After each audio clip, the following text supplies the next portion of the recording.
اور پھر آقا نے روتے روتے فرمایا کاش آج میری ماں زندہ ہوتی اور میں لوگوں کو نماز شب پڑھا رہا ہوتا اور اس میں سورہ فاتحہ کی تلاوت کر رہا ہوتا، پھر میری ماں کو میرے ساتھ کوئی کام یاد آ جاتا، میری ماں دروازے کی چلمن کو سرکا کے کہتی ابنی محمد، میرے بیٹے محمد میری بات سنو۔ فرمایا لوگو میں اپنی نماز توڑ کے پہلے ماں کی بات کو سن لیتا۔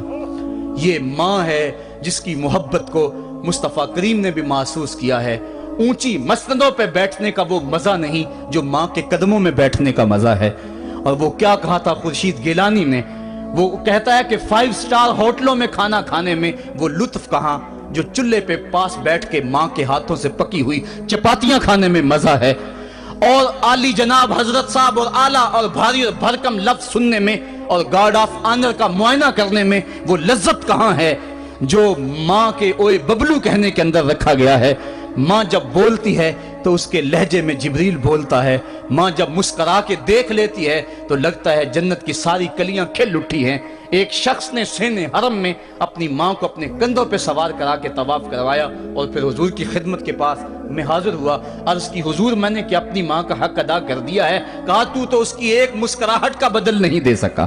ماں جب مسکراتی ہے تو اس کے لہجے میں اتنی مٹھاس ہوتی ہے، میں کہتا ہوں ساری دنیا کے شہد نچوڑ دیے جائیں اتنی محبت پیدا نہیں ہوتی جتنی محبت ماں کے لہجے میں ہے۔ جب وہ بیٹے کو اوئے ببلو اوئے مٹھو کہہ کے پکارتی ہے، اوئے بیٹا کہہ کے پکارتی ہے، آواز دیتی ہے، تو ماں کے لہجے کے اندر وہ رس گل رہا ہوتا ہے کہ حوریں بھی آفرین آفرین کر رہی ہوتی ہیں۔ ماں کے بے ادب ہاتھ جوڑ کے ماں سے معافی مانگ لیں، باپ کے گستاخ ہاتھ جوڑ کے باپ سے معافی مانگ لے، یہ سرمایہ زندگی میں نہیں ملے گا۔ عموماً قدر نعمت زوال نعمت کے بعد ہوتی ہے۔ آؤ ماں باپ کی قدر کو پہچانیں اور اللہ کی رحمتوں کو لوٹیں۔ علامہ اقبال کی جب والدہ فوت ہوئی تو وہ پھوٹ پھوٹ کے روئے، جوان ہونے کے باوجود ان کی آنکھوں سے آنسو نہیں تھمتے تھے، اور پھر روتے روتے کہتے تھے وطن میں ہوگا اب کس کو میرا انتظار، کون میرا خط نہ آنے سے رہے گا بے قرار، آرزو لے کے تیری خاک کے تربت پہ آؤں گا، اب دعائے نیم شب میں کس کو میں یاد آؤں گا، کون پچھلے پہر اٹھ کے دعا کرے گا، ماں ہی دعا کرتی ہے۔ ماں کے جب ہاتھ اٹھ جاتے ہیں تو اجابت کے سارے دروازے کھل جاتے ہیں۔ ماں جب بولتی ہے اور دعا کے لیے ہاتھ اٹھا دیتی ہے، اللہ رحمت کے سارے دروازے کھول دیتا ہے اور قریب آ کے ماں کی فریاد کو سنتا ہے۔ ماں کی دعا جو اولاد کے حق میں ہے، مظلوم کی دعا اور مسافر کی دعا، حدیث میں آتا ہے یہ 3 دعائیں ایسی ہیں جو رد نہیں ہوتی۔ تو ماں کی دعائیں لیں، ان کی خدمت کریں اور والدین کی رضا چاہیں، اور اللہ کی ناراضگی والدین کی ناراضگی میں ہے۔ جس پہ والدین راضی ہو گئے سمجھ لو خدا اس پہ راضی ہو گیا، اور جس پہ والدین راضی نہیں ہیں چاہے وہ جتنے مرضی لمبے سجدے کرتا رہے، اس کا رب عرش کا رحمان اس پہ راضی نہیں ہو سکتا۔ اللہ کے حبیب صلی اللہ علیہ وسلم نے ارشاد فرمایا الا انبئکم باکبر الکبائر، لوگو تمہیں بڑے بڑے گناہوں کی خبر نہ دے دوں؟ صحابہ نے عرض کی کیوں نہیں یا رسول اللہ، آپ ارشاد کریں۔ فرمایا الاشراک باللہ وعقوق الوالدین وجلسا وکان متقیا قال الا وقول الزور والشہادۃ الزور۔ حضور فرمایا ایک اللہ کے ساتھ کسی کو شریک ٹھہرانا، اور دوسرا کسی انسان کو قتل کرنا، تیسرا والدین کی نافرمانی کرنا۔ اور حضور اس موقع پہ ٹیک لگائے بیٹھے تھے، ٹیک چھوڑ کے آگے ہو گئے، وجلسا وکان متقیا، آگے ہو گئے، اور حضور نے 3 مرتبہ اس بات کو کہا، اور پھر فرمایا اور جھوٹی گواہی دینا اور جھوٹی شہادت دینا۔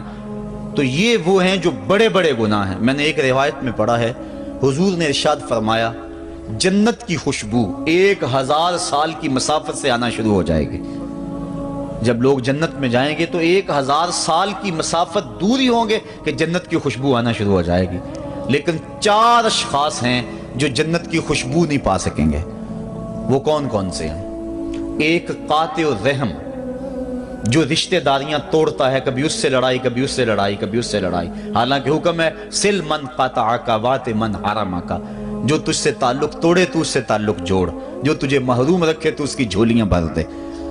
تو جو رشتہ داریوں کو توڑتا ہے، مقدس رشتوں کو پامال کرتا ہے، بلکہ والدین کے حوالے سے یہ بات بھی سن لیں، بعض اوقات والدہ اپنی بہن سے ناراض ہو جاتی ہے، باپ اپنے بھائیوں سے ناراض ہو جاتا ہے، تو اولاد کو کہتا ہے کہ نہ ملنا اپنے جو ہے وہ چچا تائے سے نہ ملنا، ماں کہتی ہے اپنی خالہ سے نہ ملنا، تو اب کیا حکم ہے، ملیں کہ نہ ملے؟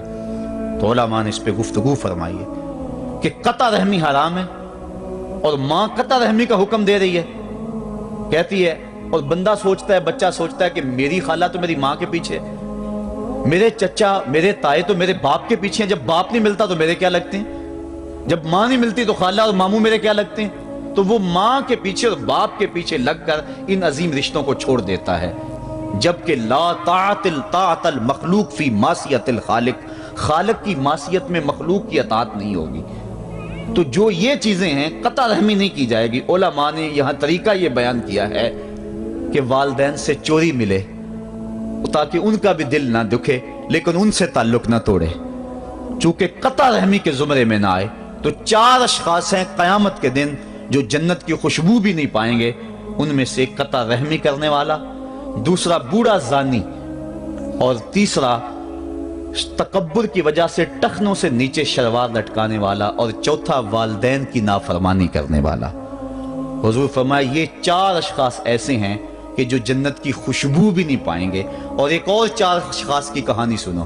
حضور نے ارشاد فرمایا، اے عمر، اگر مجھے لوگوں کے سست ہو جانے کا ڈر نہ ہو تو میں تمہیں یہ بات کہوں کہ اس خبر کو جا کے گلی بازاروں میں بتا دو اور 4 اشخاص کی جنت کی گواہی دے دو کہ انہیں جنت میں جانے سے کوئی شے نہیں روک سکتی۔ عرض کی حضور کون کون؟ فرمایا ایک وہ عورت جس نے اپنی ساری محبتیں اپنے خامد پہ نچھاور کر دیں اور وہ اس حال میں مری کہ اس کا خامد اس پہ راضی تھا، جنت میں جانے سے اس کو کوئی شے نہیں روک سکتی۔ اور دوسرا وہ شخص جس کے بچے زیادہ ہیں، ذرائع آمدنی تھوڑے ہیں، لیکن اس نے اپنے بچوں کے پیٹ میں حرام کا لقمہ نہیں جانے دیا، محنت کرتا رہا، اوور ٹائم لگاتا رہا، مزدوری کرتا رہا اور اپنے بیٹوں کے لیے رزق حلال کی تلاش میں رہا۔ وہ بوڑھی کمر پہ بوریاں اٹھا اٹھا کے کام کرتا تھا اور اپنی کثیر اولاد کی پرورش کے لیے اس نے محنتیں بلی کی اور ان کو حرام کا لقمہ نہیں کھلایا۔ فرمایا قیامت کے دن اس کو بھی جنت میں جانے سے کوئی شے رکاوٹ نہیں پیدا کر سکتی۔ اور تیسرا حضور نے فرمایا وہ شخص کہ جو اپنے والدین کے ساتھ حسن سلوک کرے اور اس کے والدین اس پہ خوش ہوں، اس پہ راضی ہو جائیں۔ اور چوتھا وہ شخص کہ جس نے ایسی سچی توبہ کی کہ گناہوں کی طرف پلٹنا اس کے لیے اتنا مشکل تھا، جس طرح جانور کے تھن سے نکلا ہوا دودھ واپس نہیں جا سکتا، وہ گناہوں کی دنیا میں دوبارہ نہیں جا سکتا۔ تو یہ فرمایا یہ 4 شخص ایسے ہیں عمر، اگر اس بات کا ڈر نہ ہو کہ لوگ سست پڑ جائیں گے تو ان 4 اشخاص کے بارے میں شہادت دے دو کہ یہ دنیا پہ چلتے پھرتے جنتی۔ تو ماں باپ کی خدمت کرنے والا، ماں باپ کو راضی رکھنے والا یقیناً اللہ کی نعمتوں کا حقدار ہے۔ وہ بدبخت ہیں بیٹے جو ماں باپ کو راضی نہیں رکھتے۔ اللہ کے حبیب صلی اللہ علیہ وسلم کی خدمت میں ایک شخص حاضر ہوا اور اس نے اذن جہاد طلب کیا، حضور میں جہاد پہ جانا چاہتا ہوں، مجھے اجازت مرحمت فرمائے۔ حضور نے فرمایا احی والدہ کا، کیا تیرے والدین زندہ ہیں؟ کالا نعم، عرض کی ہاں حضور میرے والدین زندہ ہیں۔ کالا ففیہما فجاہد، کہا جا ان کی خدمت کر، یہی تیرا جہاد ہے۔ ماں باپ کو بلکتا ہوا چھوڑ جائے اور آپ جہاد پہ چلا جائے، ماں فالج میں گری ہوئی ہے اور بیٹا تبلیغی گشت پہ چلا جائے، باپ تڑپ رہا ہے اور بیٹا پیر کی چوکھٹ پہ جھاڑو دیتا پھرے، اللہ راضی نہیں ہوگا۔ میں سچ کہتا ہوں، اپنے بھی خفا مجھ سے ہیں، بیگانے بھی ناخوش، کہ میں زہر حلاحل کو کبھی کہہ نہ سکا کند، بات وہی کہتا ہوں سمجھتا ہوں جسے حق، نئے ابلۂ مسجد ہوں نئے تہذیب کا فرزند، محمد عربی صلی اللہ علیہ وسلم سے بڑا پیر کون ہو سکتا ہے؟ لیکن حضرت وہ ویسے کرنی نہیں آ رہے۔ آقا کریم اپنے بٹن کھولتے ہیں اور کرن کی طرف، یمن کی طرف رخ کر کے لمبی سانسیں لیتے ہیں اور کہا میں رحمان کی خوشبو پا رہا ہوں۔ ایک دن صحابہ نے پوچھا بندہ نواز جس کے لیے تڑپتے ہو، جس کی ٹھنڈی ہوائیں آپ کو آ رہی ہیں، وہ آپ کا بڑا پیار کرنے والا ہے؟ کہا ہاں میرے سے بڑی محبت کرتا ہے۔ تو کہا پھر اتنی محبت کرتا ہے تو یمن تو دور نہیں ہے، بلال حبش سے آ گیا، سلمان فارس سے آ گیا، سہیب روم سے آ گیا، اور وہ یہاں یمن سے نہیں آ سکا؟ فرمایا اس کی بوڑھی اور نابینا ماں ہے جس کی خدمت اس کو نہیں آنے دیتی۔ اللہ اکبر۔ اب حضرت اویس کرنی نہیں آئے لیکن خیر التابعین کہلائے، آئے نہیں لیکن حضور ان کی یاد میں تڑپ رہے ہیں۔ اللہ، بلکہ حضور نے فرمایا کہ کوئی جائے اویس بن عامر کو ملے، اور جب ملے تو اس کو کہنا میری امت کی بخشش کی دعا کرے۔ جو ماں باپ کی خدمت کرتا ہے اس سے ثابت ہوا اس کی دعائیں قبول ہوتی ہیں۔ میں نے ایک روایت میں پڑھا ہے کہ جو آدمی روزانہ اپنے والدین کے لیے دعا کرے، والدین زندہ ہوں تب بھی، والدین فوت ہو گئے ہوں تب بھی، یہ عادت بنا لے، روزانہ ماں باپ کے لیے دعا کرے، ساری زندگی اس کے رزق میں بے برکتی نہیں آئے گی، اللہ اس کو رزق کی فراوانی عطا کر دے گا۔ اور جو والدین کے لیے دعا نہیں کرتا اللہ تعالیٰ کی رحمتوں سے محروم ہو جاتا ہے۔ حضرت ابو ہریرہ رضی اللہ تعالیٰ عنہ جب بھی ہاتھ اٹھاتے تھے تو یہ دعا کرتے تھے، اللہم اغفر لابی ہریرہ ولامی ولمن استغفر لہما، اے اللہ ابو ہریرہ کو بخش دے، حضرت ابو ہریرہ کی ماں کو بخش دے، اور قیامت تک جو ہم دونوں کے لیے بخشش کی دعا کرے اس کو بھی بخش دے۔ حضرت امام محمد بن سیرین ایک بزرگ ہوئے تابعی، جب بھی دعا کرتے تھے یہ دعا ضرور کرتے تھے، اے اللہ ابو ہریرہ کی بخشش کر دے۔ کسی نے کہا کہ تمہیں ابو ہریرہ رضی اللہ تعالیٰ نے ان کی ماں سے بڑی ہمدردی ہے؟ کہا ان سے جو ہمدردی ہونی ہے وہ تو ہونی ہے۔ انہوں نے کہا ہوا ہے اے اللہ ابو ہریرہ اور ان کی ماں کو بخش دے، جو ان کے لیے دعا کرے اس کو بھی بخش دے۔ تو میں دعا کر کے اپنی بخشش پکی کر رہا ہوں۔ تو والدین کے لیے دعا کرنا اللہ کی رحمت کو دعوت دینا ہے۔ تو فرمایا کہ جاؤ اویس بن عامر کو جانا اور جا کے اس کو میری امت کے لیے دعا کا کہنا۔ حضرت سیدنا عمر فاروق حضرت علی المرتضیٰ گئے، جا کے ڈھونڈا، تلاش کیا، اویس بن عامر ملے، حضور کا سلام کہا، بس پھوٹ پھوٹ کے رونے لگے۔ کہا بتاؤ میرے رسول کے لبوں پہ میرا نام کیسے آیا تھا؟ حضور میرا جب تذکرہ کرتے تھے کیسے کرتے تھے؟ یہ درد دیکھا تو بولے کہ کیا آپ اتنی محبت رکھتے ہیں تو پھر ملنے کیوں نہیں آئے حضور کو؟ اتنا جو پیار رکھتے ہیں تو زیارت کرنے کیوں نہیں آئے؟ تو حضرت اویس کرنی نے بات کے رخ کو بدلا، کہا تم نے میرے رسول کو دیکھا؟ تم نے میرے رسول کی زیارت کی ہے؟ کہا ہاں ہم تو صبح و شام وہاں رہے ہیں۔ کہا پھر بتاؤ حضور کے یہ ابرو جڑے ہوئے تھے یا کھلے ہوئے تھے؟ اب دونوں حیران ہو گئے۔ کہا تم نے تو دیکھا، میں نے تو دیکھا نہیں، تم بتاؤ نا، پھر میں تو گیا نہیں، مجھے کہتے ہو گیا نہیں، تم بتاؤ حضور کے ابرو جڑے ہوئے تھے یا کھلے ہوئے تھے؟ حیران ہیں۔ کہا حضور آپ ہی بتلائیے۔ کہا کوئی دور سے دیکھتا تو جڑے ہوئے نظر آتے، قریب آ کے دیکھتا تو کھلے ہوئے نظر آتے۔ یہ وہ ہے جو ماں کی خدمت کرتا رہا اور حضور کے دربار میں حاضر نہیں ہو سکا، لیکن حاضری اس کی تھی، وہ جہاں بھی تھا وہ نبی کے قرب میں تھا۔ تو اس لیے ماں باپ کی خدمت اتنا بڑا وظیفہ ہے۔ حضرت بایزید بستامی کہتے ہیں میں نے حق معاف کروا لی اپنی ماں سے، کہ ماں تیرے حق ادا کروں یا اللہ کے حق ادا کروں؟ تو مجھے اپنے حق معاف کر دے، میں اللہ سے اپنے حق معاف کروا لیتا ہوں، اپنی اللہ کو راضی کر لیتا ہوں۔ جنگلوں میں گھومتے رہے، 12 سال بیت گئے، ایک دن دوبارہ آئے، بستام کی سمت سے گزرے، خیال آیا چلو ماں کو سلام کر جاؤں۔ تہجد کا وقت تھا، رات کا وقت تھا، دروازے پہ کھڑے رہ گئے کہ میری ماں سوئی ہوگی، میں نے کبھی کوئی خدمت نہیں کی ماں کی، تو اب اٹھا کے تکلیف کیوں دوں؟ ساری رات کھڑے رہے۔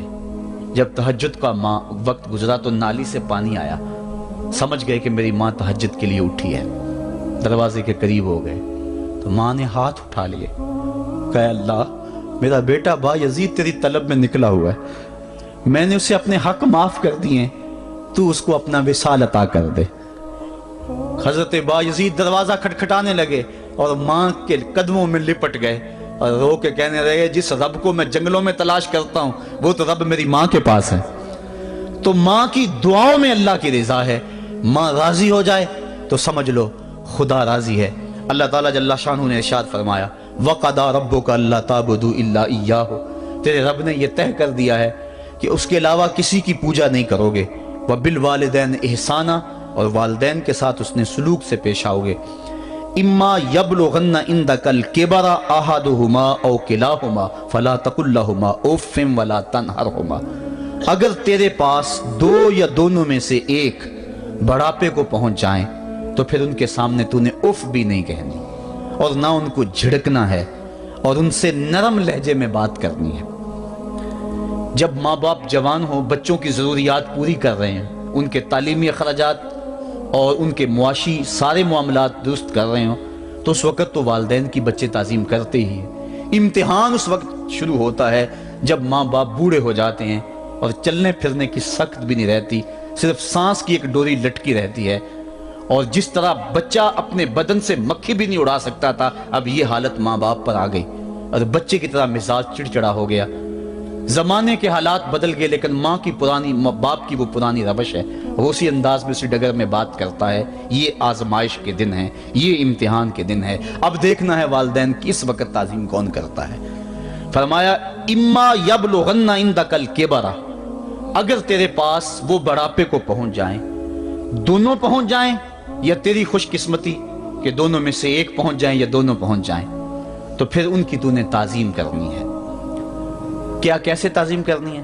فلا تقل لہما اف، تو نے ان کو اف بھی نہیں کہنا۔ حضرت امام فخر الدین رازی کے حوالے سے میں آج ہی صبح یا گزشتہ شب اف کی تشریحات دیکھ رہا تھا، انہوں نے 12-13 اقوال بیان کیے ہیں، لیکن 2 قول فرماتے ہیں۔ اف یہ ہے کہ انسان کے بدن کے اوپر جو شفاف رہتا ہو، صاف رہتا ہو، مٹی پڑ جائے، ریت کا ذرہ پڑ جائے تو اس کو پھونک مار کے اس کو ہٹاتا ہے، تو وہ پھونک سے جو آواز پیدا ہوتی ہے اس کو عربی میں اف کہتے ہیں۔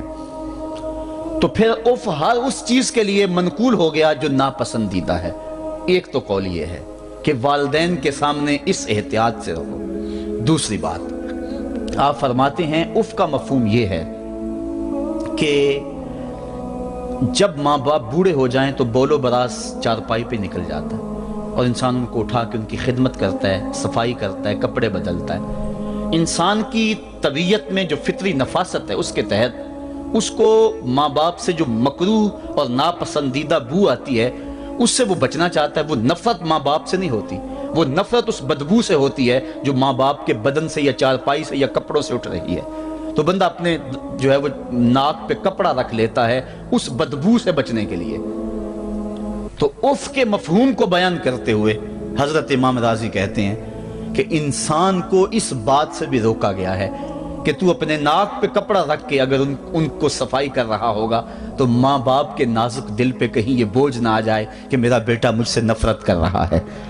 اس لیے والدین کی تعظیم کا عالم یہ ہے کہ تو کھلے ناک سے ان کی خدمت کرے اور وہ بدبو سہتا رہے اور اپنے ناک کے اوپر کپڑا بھی نہ رکھے کہ تیرے ماں اور تیرے باپ کے دل کے اندر اتنا خلال اور ملال بھی پیدا نہ ہو۔ یہ ہے اف کا زمرہ۔ حضرت امام حسن رضی اللہ تعالیٰ عنہ نے ساری زندگی اپنی والدہ حضرت فاطمہ زہرا کے ساتھ بیٹھ کے کھانا نہیں کھایا تھا۔ ایک دن حضرت سیدہ فاطمہ نے فرمایا کہ بیٹا میرا جی چاہتا ہے کہ میرے ساتھ تم بیٹھ کے کھانا کھاؤ، لیکن تم نے کبھی بھی میرے ساتھ بیٹھ کے کھانا نہیں کھایا، کیا وجہ ہے اس کی؟ تو حضرت امام حسن فرمانے لگے، عرض کرنے لگے امی میں اس ڈر سے آپ کے پاس بیٹھ کے کھانا نہیں کھاتا کہ کہیں کسی لقمے کی طرف آپ کی نظر بڑھ جائے اور میں عدم آگہی کی وجہ سے اپنے ہاتھ کو اس لقمے پہ ڈال لوں اور نہ جان سکوں کہ اس لقمے کو اٹھانے کا ارادہ میری ماں کے دل میں پیدا ہو چکا ہے اور میں اللہ کی رحمتوں سے محروم ہو جاؤں، اس ڈر سے میں آپ کے ساتھ بیٹھ کے کھانا نہیں کھایا کرتا۔ یعنی ماں باپ کی تعظیم کا عالم یہ ہے، اف تک نہ کہو۔ حضرت سعید بن المسیب رضی اللہ تعالی عنہ جلیل القدر تابعی ہیں، وہ فرماتے ہیں کہ والدین کے سامنے بیٹے کی حالت کیا ہونی چاہیے۔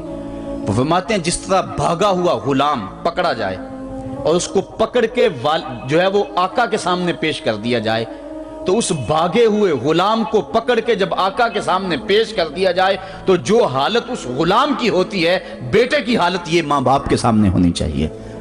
اب ان بیٹوں کو سوچنا چاہیے جو اپنے ماں باپ کو دقیانوسی کا تانا دیتے ہیں اور سمجھتے ہیں یہ اولڈ فیشن ہے، انہیں کیا پتا زمانہ کہاں چلا گیا ہے، اور ان کے فیصلوں کو مسترد کرتے ہیں۔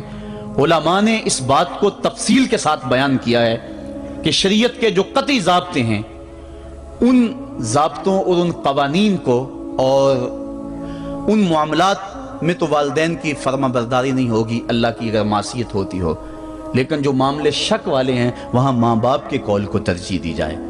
تو فرمایا ان کے سامنے اف بھی نہیں کہنی، وَقُلْ لَهُمَا قَوْلًا كَرِيمًا، اور ان سے نرم لہجے میں بات کرنی ہے۔ وَاخْفِضْ لَهُمَا جَنَاحَ الذُّلِّ مِنَ الرَّحْمَةِ، اور ان سے بات اور ان کے لیے اپنے بازو بچھا لینے ہیں نرم دلی کی وجہ سے، نرمی کی وجہ سے۔ جب جانور زمین کی طرف رخ کرتا ہے، اوپر سے نیچے کی طرف آتا ہے، تو اپنے پروں کو سکیڑ لیتا ہے، تو اس کے لیے یہ لفظ بولے جاتے ہیں وَخْفِضْ لَهُمَا جَنَاحَ۔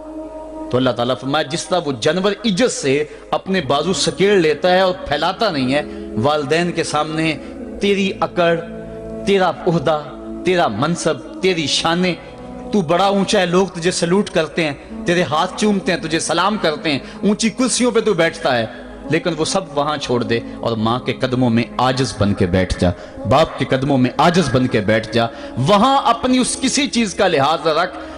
پرندہ اوپر کو اڑے تو پر کھولے، لیکن جب نیچے آئے تو پروں کو سمیٹ لے، تیرا عہدہ، تیرا منصب باہر رہے۔ جب ماں باپ کے پاس آئے اس وقت تو مؤدب غلام کی صورت میں اپنے والدین کے سامنے کھڑا۔ وَقُلْ رَبِّ ارْحَمْهُمَا كَمَا رَبَّيَانِ صَغِيرًا۔ اور اگلا حق یہ بیان فرمایا کہ اللہ کی بارگاہ میں عرض کر رہا ہے اللہ میری ماں پر بھی اور میرے باپ پر بھی رحم فرما دے، جس طرح میں چھوٹا تھا اور میرے اوپر انہوں نے رحم فرمایا۔ انسان ماں باپ کے حق دے نہیں سکتا۔ حضور نے ارشاد فرمایا کہ انسان ماں باپ کے حق نہیں ادا کر سکتا الا یہ کہ ان کو غلام پائے اور خرید کر آزاد کر دے، اس کے علاوہ کوئی صورت ایسی نہیں ہے۔ ایک شخص نے حضور کی خدمت میں حاضر ہو کے عرض کیا حضور میں اپنے والدین کی بڑی خدمت کی ہے، اس کو امام حقی نے لکھا ہے، اور جن مراحل سے میں گزرتا رہا ہوں ان مراحل سے میرے ماں باپ گزرے ہیں اور میں نے ان کی خود خدمت کی ہے۔ آج بیٹے بیویوں پہ کام چھوڑ دیتے ہیں کہ بیوی خدمت کرے گی۔ احسان دانش کہتا ہے کہ میں نے اپنی بیوی کو ہاتھ نہیں لگانے دیا، میں نے کہا میرے ماں باپ ہے، یہ خدمت اور کوئی حاصل کیوں کرے، یہ تو میں حاصل کروں گا۔ تو ساری خدمت میں نے خود کی، جس طرح انہوں نے نوالے توڑ توڑ کے میرے منہ میں ڈالے میں نے بھی حضور ایسے کیا، جس طرح میرے لیے میری ماں رات جاگتی رہی میں بھی اپنی ماں کے لیے جاگتا رہا۔ جن مراحل سے میرے لیے وہ گزرے تھے اتفاقاً میرے حالات، میرے ماں باپ کے حالات ایسے پیدا ہو گئے کہ میں نے اسی طرح اپنے ماں باپ کی پرورش کی ہے اور میں اپنے ماں باپ کی جو ہے وہ میں نے خدمت کی ہے۔ تو کیا میں نے اپنی ماں کا، اپنے باپ کا حق ادا کر دیا ہے؟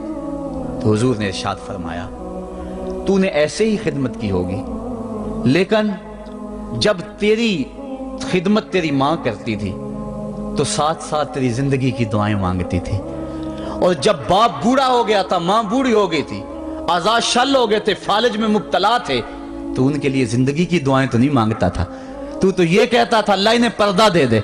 تیری ماں نے تو کبھی تیرے لیے پردہ نہیں مانگا تھا، بیٹا لولا ہو، بیٹا لنگڑا ہو، ماں کبھی نہیں کہتی بیٹے کو ڈاکٹر جواب دے دیں، ماں کبھی نہیں کہتی کہ میرے بیٹے کو اللہ پردہ دے دے، ماں یہی کہتی ہے مالک مجھے لے لے، میرے بیٹے کو زندگی دے دے، میں سب کچھ بیچ دیتی ہوں، اپنا زیور بیچ دیتی ہوں، میرے بیٹے کی صحت بچ جائے، میرے بیٹے کی زندگی بچ جائے۔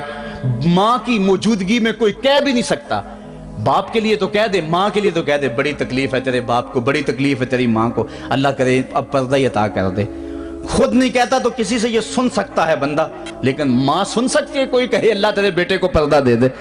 تو فرمایا جب وہ تیری خدمت کرتے تھے تو وہ تیری زندگی کی دعائیں مانگتے تھے، اور جب تو خدمت کرتا تھا تیرے دل میں ان کے پردے کی آرزو تھی۔ فرمایا تو جتنی مرضی خدمت کی ہے، ماں کی خدمت کا بدل کیسے ہو سکتا ہے؟ تو ماں باپ کی خدمت انسان کر ہی نہیں سکتا تو پھر کیا کرے؟ عرض کہ اللہ میں تو خدمت نہیں کر سکتا، تو ان کے اوپر رحم فرما دے۔ ماں باپ کے لیے دعا کرے۔ علماء نے یہاں بیان فرمایا ماں کافر ہو تو پھر بھی دعا کرے، باپ کافر ہو تو پھر بھی دعا کرے، مومن ہو تو پھر بھی دعا کرے، گناہگار ہو پھر بھی دعا کرے، نیکوکار ہو پھر بھی دعا کرے، دعا نہ چھوڑے۔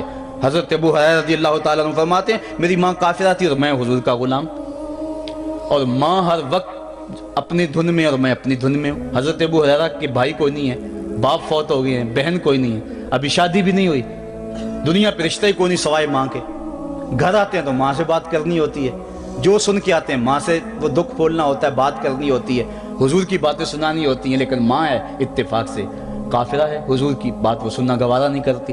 حضرت ابو ہریرہ کو اور بات آتی کوئی نہیں، وہ تو کرتے حضور کی باتیں۔ ایک دن حضور کی بات چھیڑی، ماں کی زبان سے کوئی جملہ ایسا نکلا جو سخت تھا، گوارا نہ ہوا، چھوڑ دیا گھر کو۔ ماں تیری عظمت کو سلام، لیکن رسول اللہ کے مقابلے میں تیری کوئی شان نہیں ہے۔ گھر سے نکلے، لیکن نکلے تو پاؤں ڈگمگا رہے تھے کہ دنیا پہ ایک ہی رشتہ تھا وہ بھی جاتا رہا۔ چند قدم چلے تو دل میں خیال آیا سارے دکھوں کا جو مداوا کرتا ہے، میں آقا کی بارگاہ میں یہ دکھڑا کیوں نہ بیان کر دوں۔ دریائے رحمت جوش میں تھا، وہ دلوں کی حالتیں بوجھ لینے والے آقا نے پوچھا ابو ہریرہ کیا ہے؟ عرض کی حضور میری ماں کی ہدایت کے لیے دعا کر دو۔ یہ کہا اور پھوٹ پھوٹ کے رونے لگے۔ حضور نے فوراً ہاتھ اٹھا دیے اور مسلم کے لفظ ہیں اللہم اہد ام ابی ہریرہ، اے اللہ ابو ہریرہ کی ماں کو ہدایت عطا کر دے۔ بس یہ بات سنی حضرت ابو ہریرہ کا چہرہ کھل اٹھا، اپنے گھر کو دوڑ لگا دی۔ کوئی رستے میں ملا، کہا ابو ہریرہ اتنی تیز تو تم کبھی نہیں دوڑتے تھے، آج کیا ہوا؟ اتنی تیز تیز کیوں دوڑ رہے ہو؟ کہا آج ہی تو دیکھنا چاہتا ہوں کہ گھر پہلے میں پہنچتا ہوں یا میرے آقا کی دعا پہلے پہنچتی ہے۔ حضرت ابو ہریرہ فرماتے ہیں جب میں گھر پہنچا تو دروازہ بند تھا، میں نے دستک دی، اندر سے آواز آئی بیٹا ٹھہرو میں آتی ہوں۔ کہا اس لہجے کو جان گیا، اس میں محمد کی بولی بول رہی ہے۔ کہا تھوڑی دیر کے بعد میری ماں آئی، تازہ غسل کی وجہ سے اس کے بالوں سے پانی کے قطرے ٹپک رہے تھے اور میری ماں زنجیر کھول رہی تھی، اس کے لبوں پہ شہادت کا کلمہ جاری تھا۔ تو والدین کے لیے مغفرت کی دعا کرتے رہیں، والدین کی بخشش کی دعا کرتے رہیں۔ والدین جب دنیا پہ ہوتے ہیں تو اللہ کی رحمت کا گھنا سایہ ہوتے ہیں، لیکن جب دنیا سے چلے جاتے ہیں ان کی قبر سے بھی فیض ملتا ہے اور سکون اور طمانینت ملتی ہے۔ والدین فوت ہو جائیں تو ان کے حق ختم نہیں ہو جاتے، بلکہ حدیث میں آتا ہے 4 حق ایسے ہیں والدین کے جو مرنے کے بعد بھی اولاد کے ذمہ باقی رہتے ہیں۔ الصلاۃ، ان کے اوپر نماز جنازہ پڑھی جائے۔ دوسرا حق الاستغفار لہم، ان کے لیے بخشش کی دعا کرتے رہی جائے، مسلسل دعا کی جائے بخشش کی ان کے لیے۔ اور ایک روایت میں نے پڑھا ہے اگر کوئی بندہ اس کے والدین حالت ناراضگی میں فوت ہو گئے، والدین ناراض تھے، موقع نہ مل سکا منانے کا اور والدین فوت ہو گئے، تو حدیث میں آتا ہے کہ وہ کثرت کے ساتھ، ایک تو اپنی خالہ کے ساتھ، ماں اگر فوت ہوئی ہے تو باپ ہوئی ہے تو باپ کے بھائیوں کے ساتھ اس نے سلوک کرے، باپ خوش ہوگا۔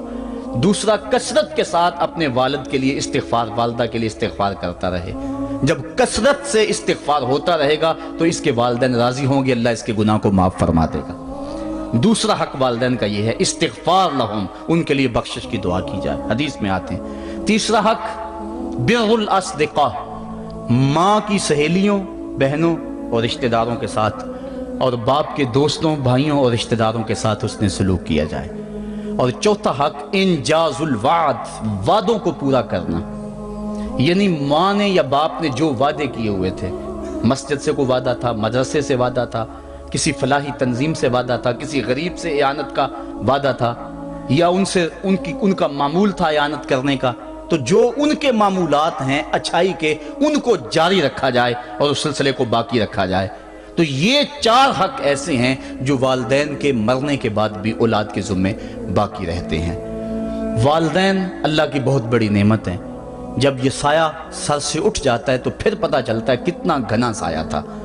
صاحبو، جن کے والدین زندہ ہیں وہ ان کی زندگی کو غنیمت سمجھے، اور جن کے والدین کا گھنا سایہ ان کے سر سے اٹھ گیا ہے وہ ان کے لیے استغفار اور کثرت دعا سے ان کی رضا حاصل کرنے کی کوشش کریں۔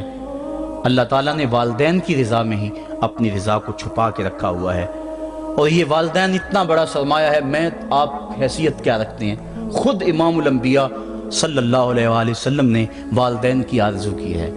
حدیث میں آتا ہے، امام سیوطی نے اس کو الحابل الفتاوی میں لکھا ہے، امام حیثمی نے بھی اس کو کنز الاموال میں لکھا ہے۔ ایک دن حضور نماز عشاء پڑھانے آئے، نماز عشاء پڑھانے کے لیے